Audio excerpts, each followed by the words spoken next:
O que é um FOF, um fundo de fundos?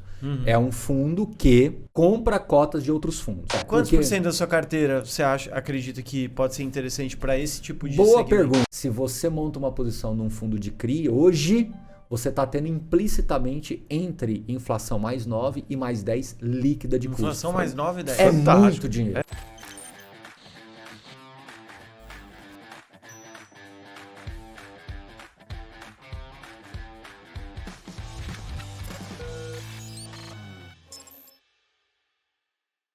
Tem os FOFs hoje. Como é que o FOF ele funciona? Como é que é feita essa gestão? E é possível a gente terceirizar a nossa escolha para um gestor de um FOF para que ele faça essa carteira diversificada para a gente? Isso faz sentido hoje?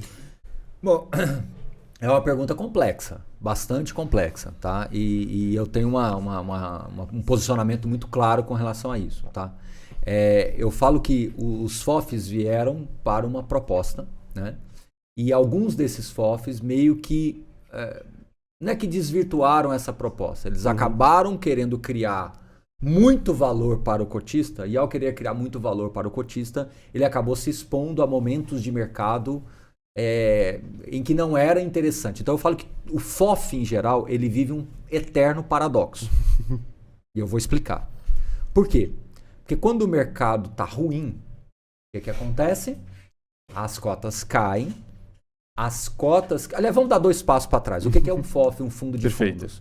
É um fundo que compra cotas de outros fundos. Então, o investidor, vamos chamar assim, que quer simplificar a sua estratégia, ele compra a cota de um fundo e esse fundo tem vários outros lá dentro. E ele está terceirizando para esse gestor tomar decisão de investimentos. Beleza? Então, esse é o conceito. Tá bom. Então, quando o FOF chegou no Brasil há muito tempo atrás, mais de 10 anos atrás, a proposta era essa. E aí... O que acontece, né? Por que eu falo que eles vivem um eterno paradoxo? Porque quando o mercado está caindo, o que acontece? Os preços das cotas dos fundos caem. Tá tomando. Como ele é um fundo, calma lá. Como ele é um fundo que compra cotas de outro fundo, o valor patrimonial dele cai, o mercado fica mais contracionista e você não tem condições de fazer uma emissão porque o mercado não está comprado nessa ideia. Então, no melhor momento para se comprar, ele não tem capital. Ele não tem caixa para fazer isso. Ele não tem caixa para fazer. Quando o mercado sobe, que está tudo bombando, os valores patrimoniais crescem e incham, os resultados por cota melhoram muito porque ele consegue girar a carteira e ter ganho de capital, fazer arbitragem e oferta. E ao fazer isso, ele vai cada vez mais gerando valor para o cotista, vai fazendo novas emissões, só que o que acontece? Ele compra caro. E quando vem o outro ciclo, ele está marcado lá em cima. Então, tem essa dicotomia, esse paradoxo, dê o nome que vocês quiserem aí. Muito bem. O que acontece? Os gestores de fundos que perceberam que você tem que ser ativo, mas mais do que isso, você tem que ter uma carteira base mais tranquila para o teu cotista, eles entenderam que o jogo é mais para essa linha.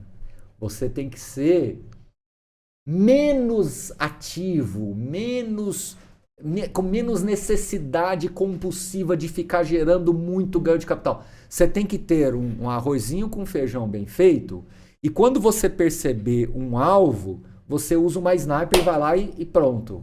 E entrega aquele alfazinho a mais para o seu cotista. A necessidade de querer gerar alfa demais os colocaram numa posição desconfortável. Então, quem parou com essa estratégia e foi um pouco mais cadenciado, vamos voltar na história do volante. O volante não tem que subir toda hora para o ataque. Ele tem que proteger a cabeça de área ali. Ele só vai para o ataque quando ele vê uma avenida ali para ele distribuir a bola. Então, quem foi por esse jogo está se dando melhor, tá? Beleza. Hoje o mercado está caindo desde 2020 para cá, então, como um todo, os FOFs estão bem amassados, tá? Esse é um ponto. O segundo ponto que eu queria falar. Para quem tem viés mais oportunístico, o FOF está duplamente descontado. Ele está descontado e está comprando fundo e tem cota de fundo que está descontado. Entendi. Então, do ponto de vista oportunístico, golaço, né? Só que aí eu volto na sua pergunta que me preocupa. Você começou a pergunta falando de investidor iniciante. Eu acho que hoje o FOF está sendo mais atrativo para o investidor mais profissional que tem essa cabeça de enxergar esse valor implícito. Entendi. Por isso que eu falo que é um paradoxo. Se eu for fazer um artigo do paradoxo dos fundos de fundos, dá para. Eu já tenho esse artigo, mas hoje dá para sofisticá-lo ainda mais. Né? E agora eu vou falar o terceiro paradoxo. Que isso eu tenho uma visão muito clara sobre isso. Eu acho que os fundos de fundos eles precisam cada vez mais repensar a possibilidade de se tornarem mais hedge funds do que simplesmente fundos de fundos. E eu tenho um motivo para dar esta opinião. É uma opinião, né? Porque quando eu estou na queda, eu me defendo melhor com CRIs, com exposição à crise diretamente, em que eu consigo efetivamente me proteger na queda e acelerar na alta. Então, quando está caindo, eu preciso de resiliência, eu não posso cair junto com o mercado. E agora eu vou fazer uma frase meio cruel aqui, porque senão eu fico beta 2 na queda e beta 1 na alta. Não vale a pena o risco. Exato. Então quem se defende melhor com essa cabeça do hedge fund, ou quem gira menos, tentando pensar numa carteira melhor defendida para o cotista, eu acho que vai jogar o jogo melhor dessa próxima geração dos FOFs. Minha opinião. Então quem tiver mais alinhado com essa ideia, na minha opinião, aqui é opinião mesmo, é o meu sentimento mesmo, é aquilo que a idade e a estrada em fundos imobiliários já me mostrou. Esta é a minha visão. Algumas pessoas talvez podem concordar mais ou menos ou não concordar em nada e só o tempo vai dizer. Então, resumidamente é isso. Perfeito. Então, só para concluir, não sei bem se é esse call do iniciante. Eu acho que até o contrário. Ele nasce com esse call, mas eu acho que é o contrário. É um investidor que ele está muito mais com essa veia entre tático e estratégico do que aquele iniciantezinho que, vou comprar uma cotinha. Vou terceirizar minha decisão. Essa cabeça é mais de ETF, não é bem por aí. Então, assim, eu acho que é ao contrário. Pegou? Interessante, interessante. Sutil, né? Mas tem essa... Em relação aos fundos de papel, como que funciona? Porque provavelmente eles têm vários títulos ali de renda fixa e assim por diante. E aí, taxa Selic cai.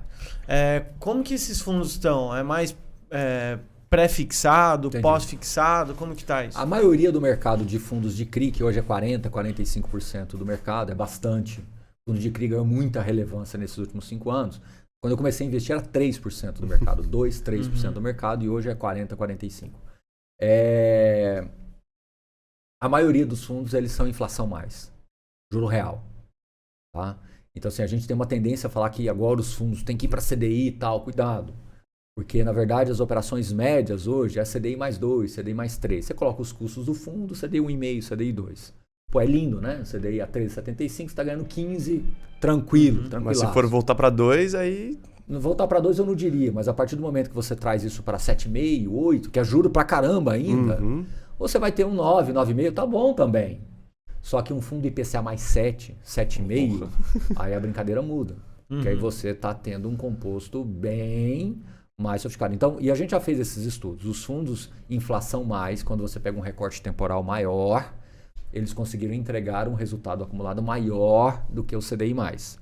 Então quer dizer que um é melhor do que o pior? Não, eu acho que assim, alguns fundos estão indo por uma estratégia core e uma estratégia tática, oportunística. Então eles entendem que como as operações CDI mais têm um duration menor, eles estão fazendo um carrego positivo para o fundo e em algum momento eles saem disso numa mesa de proprietária aí, sai de alguma forma e carrega de novo depois no IPCA. Mas o que eu tenho mais para te dizer com relação a isso é que está acontecendo um movimento muito curioso hoje. Nas condições hoje, eu estou falando de média de mercado, não é do fundo A ou B, tá? Nas condições de mercado macro hoje, de fundo de CRI, considerando esse perfil high grade, middle, com os descontos patrimoniais, com as condições de marcação hoje, existem tabelas de sensibilidade sendo publicadas em quase todos os fundos de CRI, pelo menos vários deles, que mostra que nas condições de hoje, se você monta uma posição num fundo de CRI, hoje você está tendo implicitamente entre inflação mais 9 e mais 10 líquida de custo. Inflação mais 9 e 10. É muito dinheiro. É muito dinheiro. É muito dinheiro. Só que a taxa de juros a 13,75 cria uma nuvem que ninguém enxerga, ponto final. Então, Entendi. estou falando para todo mundo que está nos ouvindo aqui agora. Fica parecendo que o que eu estou falando não serve para nada. E quantos, quantos por cento da sua carteira você acredita que pode ser interessante para esse tipo de Boa segmento? boa pergunta. Depende muito do perfil do investidor. Então, eu tenho 2 respostas para você. Uma resposta mais pro forma, que é o que eu gosto de pensar. Você tem que ter uma certa aderência ao mercado, que senão você se descola demais. Eu falei para você agora há pouco que 40%, 45% do mercado é de fundo de CRI. Então, o número que transite entre 35, 40, 45 é ótimo. Muito bom para fundo de CRI. Você monta uma carteirinha ali diversificada com, vamos falar, né, uma meia dúzia de fundo de CRI, está muito bem feito, na minha visão. Até porque você tá tendo um carrego super positivo aqui. O restante ser fundo de tijolo, você vai continuar tendo um carrego bastante atrativo, mas com um potencial de ganho muito grande, porque no fundo de CRI o ganho na cota. O fundo de CRI, ele é mais limitado na cota. Ele não foi feito para rodar a 1.2 do patrimonial, porque se ele fizer isso, possivelmente o gestor vai estar fazendo emissão e puxando o fundo de novo para o patrimonial, o que é quase que uma obrigação ele fazer isso, inclusive. Porque eu não vou deixar o meu assinante, o meu cliente comprar lá com ágil. Eu vou entregar para ele no patrimonial aqui, vou crescer o fundo. Sim. É quase que uma obrigação ele fazer isso, inclusive. Tá? Então eu gosto desse número. Tá? Agora vamos falar para um outro público, que é um público que tem uma carteira super diversificada em outras classes de ativos e de repente ele quer tomar mais fundo de CRI agora, entendendo essa questão desse carrego super positivo que tem aqui. Aí ele pode ter mais do que isso. Então vamos supor, 90% da minha carteira está em outras coisas. Eu tenho só 10% em fundo imobiliário. Eu posso pesar mais em fundo de CRI. Não teria problema. Agora vamos pensar o contrário. 50%, 70% da minha carteira está fundo imobiliário.